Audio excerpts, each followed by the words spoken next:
喂，各位粉絲、各位朋友，歡迎大家嚟到我呢個新頻道啊！身邊呢位係鑽石租。Hello， 大家好啊！我叫鑽石租啊，我係格租。我講俾你聽啊，每一次我同佢拍嘢咧，我都覺得佢非常之大膽嘅。點解咧？呢個租啊，租啊！我哋不如改個頻道叫租咯。好啊！你又格租，我又格租。租哥同阿租。嗱好啦，咁啊。佢響咗朵啦，叫做鑽石租咁巴閉啊，係嘛？咁唔使講咧，就係梗係為大家介紹鑽石啦。冇錯。嗱，呢個我哋呢個頻道咧，由最基本嘅，甚至乎咧去到開彩啊，去到點樣去打磨啊，都會講嘅。但係咧，因為而家成日啦，你去網上邊都好啦嚇，阿租。即係你無論你 Facebook 好乜叉都好啦，都講緊4 C 係嘛？係啊，好多4 C。係啦，4 C 我淨係知道咧，廚師啦、律師啦、醫師啦咁啫。其實鑽石4 C 做乜鬼㗎？鑽石有4 C 啊，咁講大細咧，講顏色啦，講正度同講切工。慢慢嚟。咁你講4 C 第一個 C 係咩啊？第一個 C 梗係講重量啦，就係佢嗰個鑽石有幾大粒啊，即係直接影響個鑽石嘅價錢嘅。係咪即係其實嗰個 C 係英文嗰個重量咁解？係啦，即係個 carat 啊，即係佢嗰個重量個單位，重量係啊，咁唔係計卡咁啊？卡係另一樣嘢啊，就係嗰個卡咯。我卡嘅就重量，隻卡就係個重量咯，就係 C 其中一個 C 咯。係咪真係越大粒？當然越大粒，好似人咁，好似你咁咧，你個重量肯定重過我啦。冇錯，係啦，肥高多，即係越大粒，佢個重量就越多。係啦，越大粒個重量就越多。咁相對個價錢，你就會知道哦，個價錢就乘翻，唔係成正比㗎，係可能成一個好大嘅倍數上㗎。哦，呢個就係第一個 C 啦。第一個 C， 咁第二個咧？第二個 C 就係顏色。Color。color 好啦，因為 color 咧可以接觸到最高嘅顏色都得，即係所以你買鑽石嘅時候咧都可以攞到最盡最高嘅。但係頭先講嘅重量咧就未必可以去到好大粒啦。哦，即係當然唔係阿鴻燊嗰啲200幾卡㗎。係啊，咁當然佢就可以去到200幾卡啦，係咪？嗰陣時喺葡京門口咧，佢有2個像嘅，每個像咧有個玻璃箱，每個箱裏邊咧就有2粒鑽石，每粒鑽石我最記得係235卡。同埋有一粒100幾卡㗎，一粒100幾，一粒200幾，好大粒喎。佢收埋咗。唔係，咪擺咗喺個，我唔知佢粒真定假啦，但係佢個展示櫃喺葡京嗰度咯。你都疏疏地㗎，鴻燊點會有假嘢嘅啫？佢擺出嚟唔知啊嘛，擺出嚟真嘅。都真㗎，真嘅。我因為犀利，因為以前鴻燊係我哋老細嚟嘅。哦，你唔記得咗我喺葡京做酒店啊？我而家都去咗澳門發展啊。人哋好啊呢樣啊，我哋下一步先行啦。講第一樣嘢，講翻好啦嗱，第一個 C 就係重量啦，第二個 C 就顏色，咪先？顏色係分開係咪用英文代替咩 D、C、E、F、G 嗰啲啊？D 開始。D 開始，你講啦 D 到咩啊？最高係 D 色，最高 D 色，跟住就數落去咯。D、E、F、G、H、I、J、K、L、M、N、O、P、Q、R、S、T、U、V、W、X、Y 20有嘅咩？但係記住喎，點解冇 A、B、C 嘅咧？冇 A、B、C 㗎，佢由 D 開始 ，D 係 diamond。哦，俗稱咁樣去行先，我就拗晒頭。係啦，人哋通常好多分等級咧，就 A 開始噶嘛，你哋鑽石就分得 D 開始。係啦，我真係因為 diamond。冇錯。好嘢，有意思啊！但係佢好得意嘅喎，如果你去到2 set 咧，又物極必反咧，好多人就會覺得係咪好黃唔好啊？但係唔係㗎，變咗黃色咧，就一個彩鑽嘅級別嚟。另一種嘢嚟。另一種嘢嚟㗎啦。哦，我哋揾一集講顏色。揾一集講啊，好啊。講翻先嗱，好啦，咁呢個第一個 C， 第二個 C 啦，從 D 色開始啦。咁好啦，係咪即係話越係個 D 就越一定係貴過 C， 即係如果淨係顏色計，係咪即係一級級咁樣落？當然個價錢一路咁落咯，會唔會？係啦，真係㗎。但係除咗你頭先講嘅物極必反嗰個意識之外，係咪可以咁講？咁啊，所以普遍一般多數都係買頭嗰5個顏色左右啦。哦，基本上㗎。基本上㗎啦嚇。其實有啲貪平嘅咪買平啲咯。冇錯啦，其他地方咯，即係可能佢唔同市場啊。譬如可能我喺香港，香港市場多數都係買頭嗰5個顏色 ，D、C、D、E、F、G、H。D、E、F、G、H。係啦。哦，係喎。其他就變咗可能其他地方買。再平啲咁樣。再平啲。好啦，咁啊第三個先。第三個就係正度啦，個鑽石嘅內涵。Clear 係嘛？Clarity。哦 ，Clarity， 我哋英文冇啊。唔緊要 ，Clarity 係啦，就係個正度。正度咩叫正度？鑽石天然出嚟咧，佢本身有好多內含物嘅。咁喺經切割之前咧，其實入邊已經用電腦分析晒㗎。哦，咁嗰個正度咧，如果你完美無瑕，相對亦都係再貴啲咯。咁如果譬如可能佢入邊有啲少少嘅內含物分佈，可能分佈喺粒鑽石嘅最側邊，但係相對咧價錢就平好多。嗱，我知道咧，因為以前我都學人哋戴住嗰隻咁嘅單眼眼鏡啊，咁啊，因為我以前有朋友做鑽石嘅，咁佢教我睇啦，咁係喎，一戴咗落咧會見到有啲黑色一點點喎，係仲有啲咧，佢話有啲花嘅我睇唔到，可能我唔識睇，咁佢話嗱呢度有粒花，老花又睇唔到，即係你冇老花，我有啊，我就睇唔到。嗱咁佢就話有啲黑點啦，睇到啦，好明顯㗎啦黑點。跟住咧就佢話有啲花啊，咁跟住咧佢就俾咗一張證書，誒係咪有呢度？有嗱呢度證書。哦，就係呢個 GIA 證書。係啦，夠俾我等我攞啲俾你睇。呢個圖片，呢個圖片係啦，嗰兩個鑽石圖片。係啦，咁佢咧就會話早俾我聽咧，嗱，譬如佢話嗱，好似呢個啦咁啦，佢話呢邊個位置有一條線，右邊個位置有條咩有啲點咁樣，咁佢就咁樣話俾我聽，所以咧你哋咧就根據呢啲咧就定價錢啦，係咪咁嘅意思？冇錯，係啦。其中一個價錢係咁定。其中一個價錢係咁定。即係4C 裏邊嘅其中一個價錢咁定。係啦。啊，咁有冇啲嘢好極端㗎？譬如話咩叫極端啊？你可能裏邊除咗有黑點啦，我見過啦，花啦，仲有冇啲特別啲啊？有崩咯。有崩㗎，鑽石裏邊鑽石會有機會，譬如喺做切割嘅時候咧，佢啱啱攞正嗰個位置，喺到最側邊，我哋嗰個位叫 girdle，即係可以睇到雷射號碼嗰個位置。佢有機會咧，可能有啲小缺口啦。嗱，崩可能恐怖啲，我就摸唔到嘅。摸到㗎，都摸到嘅，都摸到。但係佢咁都出貨，但係佢唔影響㗎。哦，唔影響㗎。哦，佢唔影響粒鑽石，因為其實都係喺個切割嘅一部分入邊㗎啫嘛。哦，咁佢嗰個內含物分佈咧，其實佢都包含埋頭先我所講嘅，佢有少少缺口啊或者崩咯。哦，咁到時我哋可以 key 啲圖俾大家一路講一路傾睇到㗎，我哋 key 落去啦。不過我想問咧，即係我其實呢樣唔知嘅。嗱，鑽石咧我知道咧係全世界最堅硬嘅礦物石嚟啊。係啊。咁佢點切割啊？哇，非常好啊！呢個問題，佢揾把鉸剪剪好精準。因為其實鑽石好多人咧，喺我哋睇咧，一般覺得都話鑽石好靚華麗去戴啦。其實鑽石咧係工業原材料切割技術嚟嘅。即係咩？你即係問得好，點樣可以切到鑽石啊嘛？其實咧係要用鑽石同鑽石互相打磨，粒鑽石先可以做到切割㗎。哦，即係佢嗰個機頭，我當佢機頭啦。有粒鑽石，又可能有鑽石㗎，同鑽石同互相鑽石去拋磨打磨咯。咁咪真係好似鑽石刀咁上下嘢。係啊，同埋佢好多時嗰啲切割技術咧都會有鑽石粉喺入邊㗎啦。哦，咁啊，所以令到鑽石去做切割嘅時候咧，都係用鑽石與鑽石之間嘅摩擦去切割咧，先至會形成到嗰個閃光度。哦，唔係人手打磨啊？人手係用人手打磨，但係人手做唔到嗰個切割嘅技術㗎嘛。咁一定要用翻最堅硬嘅嘢先可以令到嗰粒鑽石會切割到咯。因為我仲一般我哋普羅大眾嘅諗法去睇啦。咁仲有一個問題，要揾刀切啊？唔係㗎，人手嘛，人手貴啊嘛。唔係話嗱，即係咁啊，我知啊。咁啊，其實鑽石係嚟自地下㗎。係啊，係啦。咁你上到嚟，佢周圍會黐住其他嘢㗎嘛。係啊，即係你冇理由話你有咁大粒㗎嘛。係啦，咁佢黐住嗰啲，咁點樣整走佢？哦，其實嗱，可能其實嗰啲係只不過係泥土嚟嘅啫。哦，佢唔會黐住石頭，唔會黐住嘅，唔係喺石頭嘅裏邊。唔係㗎，唔係㗎，唔係㗎。哦，原來咁㗎，篩選好似一個羅基咁。真係一粒粒㗎，一粒粒㗎，真係。但係嗰一粒粒咧，你好似去沙灘咧，譬如行沙灘嘅時候，有時咪見到啲啤酒樽爛咗之後咧，你會見到一啲碎玻璃藍色啊、綠色類似嗰啲咯，真係出嚟真係成粒㗎，就係咁樣㗎。我以為好似啲麻石藏咗喺中間咁，你成嚿石，哦唔係㗎，唔係㗎，唔係㗎。哦，即係佢鑽石已經係一粒㗎啦。哦，咁如果換句話講，佢本身呢個鑽石係好大粒嘅，就真係轉咗一粒好大粒嘅走出嚟喎。真係㗎，嗰啲幾百卡嗰啲咪咁咯。真係㗎，真係。如果你揾到成千卡，有時新聞都會賣㗎，即係定期新聞咧都話今日加拿大個礦揾到一粒過千卡破歷史紀錄，就係咁樣出嚟咯。但係佢真正能夠打磨到成鑽石嘅，都要經過師傅啊去經電腦嚟而家，電腦分析。擺咗喺度，電腦已經計晒數，知道入邊攞到咩顏色最靚，咩淨度最好，同埋攞到嗰粒鑽石幾完美嘅。哦，原來咁，因為你聽你唔講，我真唔知。我以為嗰粒鑽石藏咗喺個石頭裏邊，你要將側邊嘅咧打磨走晒佢，先至再打磨。原來唔係石頭，鑽石就鑽石。唔係㗎，唔係㗎。嗱你講啱啱講可能用科技啦。如果講緊可能即係好多年前、幾廿年前或者過百年前咧。英女王嗰個球像咧，其實有個小故事嘅，係嘛？呢個可以留翻下一集。講嘅啫，嗰個故事真係好鬼得意啊！即係好笑㗎。佢好適宜做 YouTuber 嘅，真係專係將啲嘢咧收埋埋，突然間又爆出嚟咧。好正啊！嗰個故事。好得。好啦，咁啊嗱，仲有第四個，第三個講完啦。第四個又係咩啊？第四個就係嗰個切工啦。個切工咧嗱，唔講大家唔知啊。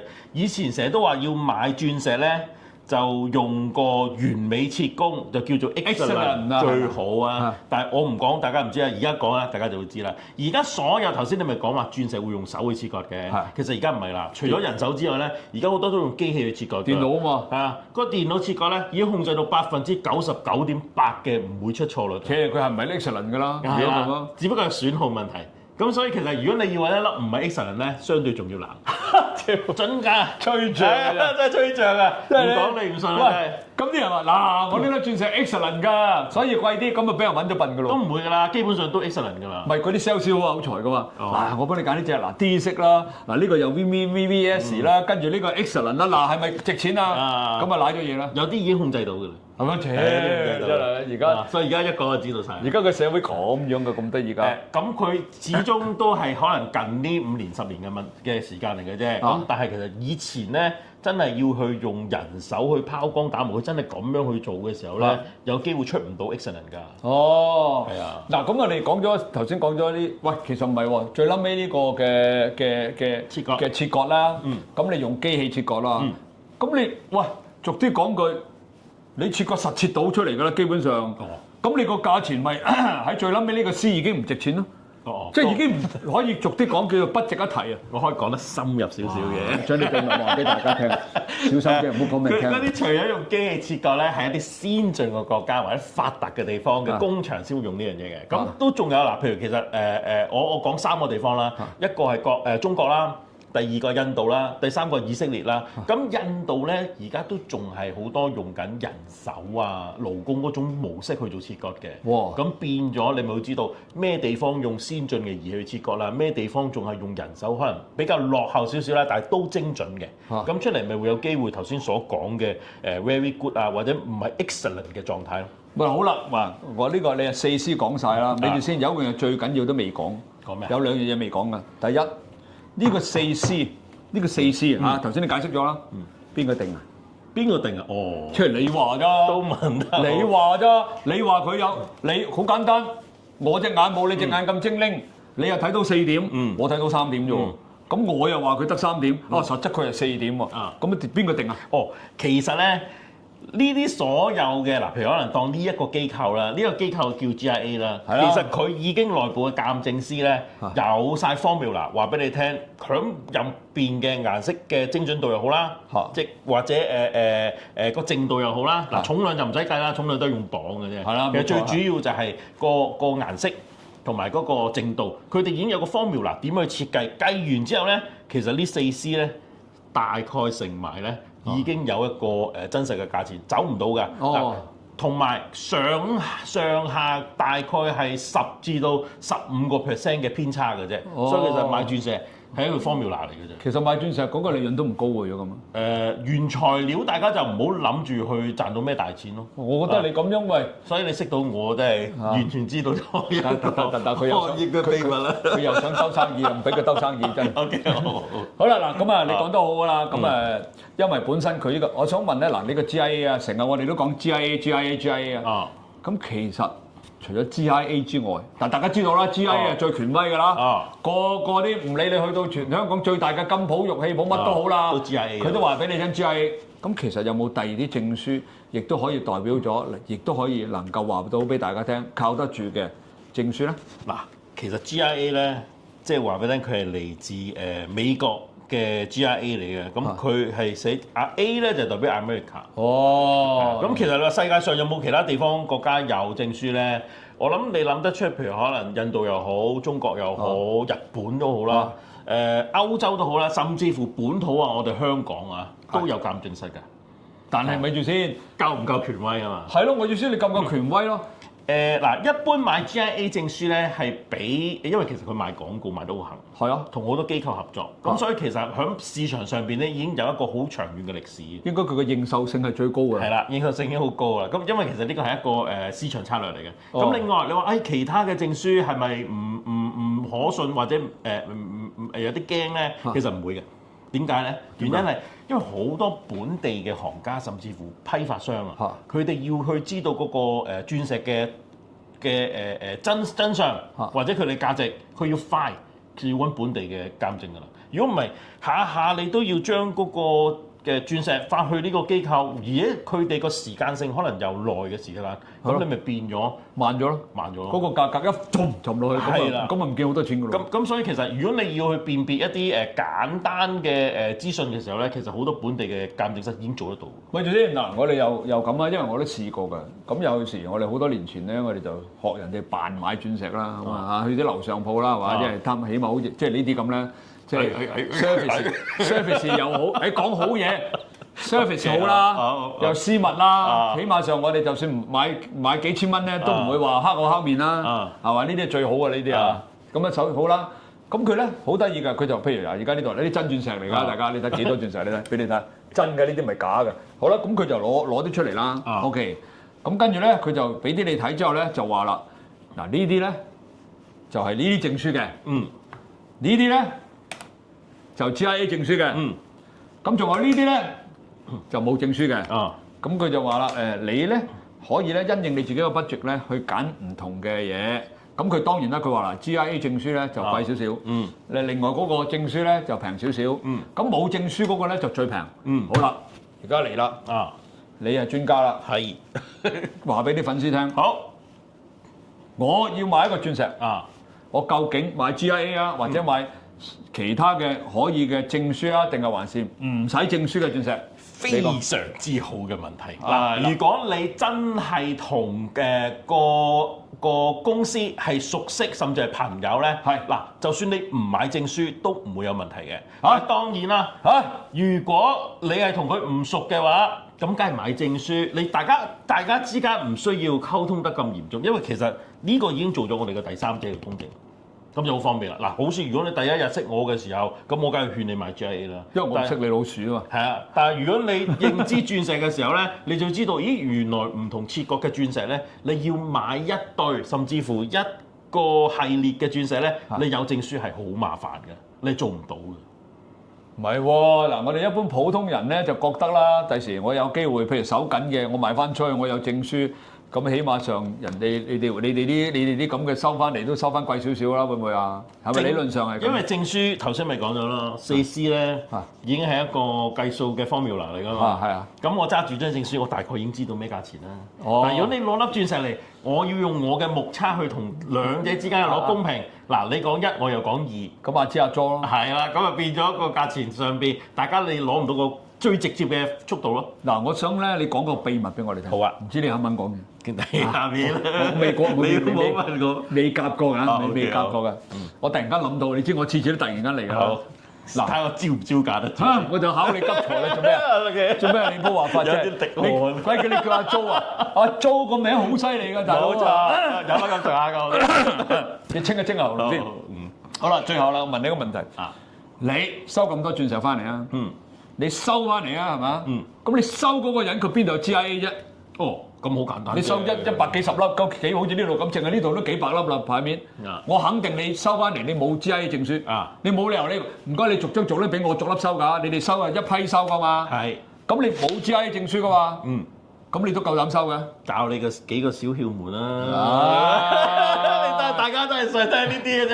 講嚟聽下講。其實每粒鑽石咧都會有內含物分佈，有紋理嘅。咁其實基本上你嗱，如果你係資深嘅從業員啦，其實基本上你用嗰一個大少少嘅放大鏡去睇粒鑽石嘅時候咧，你已經睇得到入邊嘅紋理真定假啦。第一係，第二其實你可以攞住粒鑽石咧，響頭先我講有個叫 girdle 位啊，即係個鑽石個邊嘅腰間咧，其實已經有機會係有個腰間號碼喺度。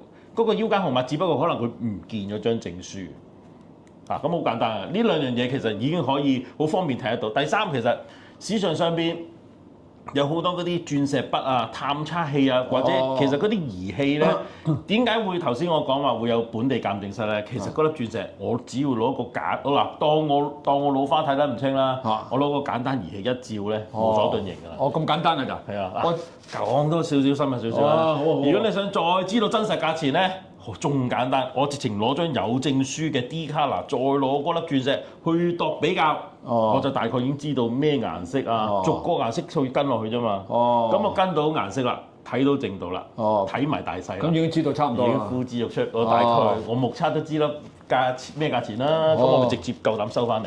哦，因為我知道阿租佢收親咧，都唔係話講緊1、2、10粒嘅，佢個百咁樣收啊嘛。如果唔係你點收啫？梗係啦，冇可能㗎啦！你逐粒逐個都費事嘥時間。咁好啦，如果有人我唔知道啊，呢啲你哋行內好多秘密啊，即係點啲人啲攞貨嗰啲梗唔俾你知啦，咪得哇嗰堆鑽石幾千萬攞個周街行係嘛？唔會俾人知㗎。不過咁。我想問一個問題啫，因為好少人講嘅。如果要收鑽石嘅時候，係究竟你去佢嗰度收啊，定係佢攞上嚟呢度俾你收啊？佢上嚟會好啲咯。佢會上嚟㗎。係啊，因為如果我真係去收嘅時候，嗱有時譬如上嚟呢啲鑽石公司或者珠寶公司啦，最簡單直接嘅就係我哋有閉路。就算嗰個閉路唔係話高清都好啦，我哋都個成個過程都會錄低，拍低晒。咁起碼你會知道咩人上過嚟啊，我哋做過啲咩啊，有啲咩交易或者有單啊，咁大家有 black and white 個公正咧，大家會舒服啲。哦，即係你好少去，就算我打俾阿 Jo 啊，我而家有500粒鑽石，全部都好靚仔嘅。你過嚟我公司去收啦，咁你都好少咁做，你就會咯嚇。我唔識咁大佬，我鬼識。其他就會考慮清楚先。嗱，行家都會嘅，因為行家大家做呢個行業好熟，已經好熟，知道呢個行業啦。咁大家一齊去睇睇石、睇睇貨，咁我覺得都會嘅。但係如果譬如可能用家咧，咁大家互相唔認識之下咧，咁我作為一個珠寶人，你行出街嘅時候，你都要為自己負上責任啦。梗係啦，帶住哇！你冇多啦，淨係呢4盒都唔知，淨係呢我台面呢4盒啊，都唔知。我等陣睇下口，佢睇唔到，我數唔到，原來4部有閉路嘅，四 T 閉路電視講咗咯，有閉路，仲係4個角頭，仲係要高清嘅點啊？唔好搞啦，大佬呢樣嘢。冇啦，喂，好啦喎嗱，你又解釋咗清楚啦，我而家將4C 咧講晒俾大家聽啦，仲有啲咩要補充啊？有冇啊？都有嘅，補充埋啦。最後一樣嘢啦，其實證書咧有一樣要睇嘅就係佢有一個叫做熒光反應啊，唔係4C 嘅，4C 以外嘅，咁嗰樣嘢都會直接影響鑽石嘅價錢。佢有冇寫埋㗎？要有㗎，不過佢就唔係列響4C咯，佢呢個叫熒光反應咯。LON 就即係冇咯嚇。如果有咧？如果有就價錢就會相對平啲㗎。你預可能10% 跳、20% 跳、30% 跳。哇！好多錢啊，大佬啊！你4萬蚊一隻，10%、20個都8000銀㗎咯。所以其實而家市場上面咧，好多都唔去公開呢一個字，但就話個鑽石好平，但係其實有原因喺度。哇！如果我budget有限，又想買大粒啲，我咪揀粒熒光重啲嘅。咁鬼知啊？知㗎，你哋知啫，咁啊戴上手唔知戴上手唔知嘅，但係熒光反應都有個好處嘅喎。有咩好處？如果你買譬如頭先我講嘅頭嗰5個色啦，如果你買頭嗰5個色嘅以下嘅顏色有熒光反應咧，相對嗰粒鑽石咧個顏色會提高翻㗎，係嘛？係啊！下次我做個小實驗俾大家，等大家知道，原來熒光反應唔一定係差嘅。你唔好做住，等啲粉絲睇完之後點讚、收藏、轉發同留言多啲咧，你就先辛苦啲，即係等價交易啊嘛呢啲叫做，好嘛？唉，今日呢集就非常之好啊！原來咧同阿 Jo 拍視頻咧可以識到咁多關於鑽石嘅知識啊！咁身邊嘅你，如果你想買鑽石嘅時候，你哋識得選擇啦。